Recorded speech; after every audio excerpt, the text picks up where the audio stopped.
Wala ng hadlang.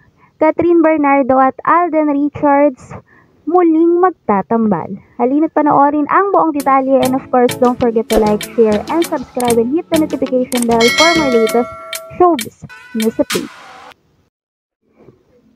Dahil sa issue ng paghihiwalay ng Katniel couple, marami ang nakapansin na tila mas umingay at mas pinapaboran ngayon ang pangalan ng aktres si Catherine Bernardo. Tila sunod-sunod ang dating at pasok ng mga endorsement para kay Kat at tila mas taging in demand ito ngayon sa paggawa nga ng mga proyekto.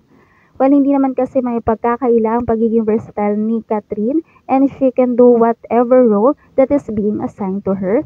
Plus pa na kaya niya ring makipagsabayan sa kahit na sinong artistang nakakasama niya. At ngayon, dahil nga hiwalay na sila ni Daniel Padilla, bulong-bulungan na mukhang sa pagkakataong ito ay wala nang makakahadlang pa na pagtambalin muli ang aktres si Catherine Bernardo at aktor na si Alden Richards. Matatandaan na naging mabenta at talaga namang pumalo sa takilya ang proyekto nitong si Kat at Alden. Ito nga ay ang pelikulang Hello, Love, Goodbye, kung saan kumita ito ng malaki at napanood pa sa iba't ibang panig ng mundo. Bukod dito ay hinakot nga din ang awards ng pelikulang ito. Pero may usap-usapan na bago pa man gawin ang project na ito ay napagselosan daw ni Daniel itong si Alden. At ayon pa sa bulong-bulungan ay dapat daw si Daniel ang gaganap sa karakter na ito ni Alden, ngunit napalitan nga daw ang aktor. Dahilan para lalo itong magselos na naiparehas si Catherine sa iba.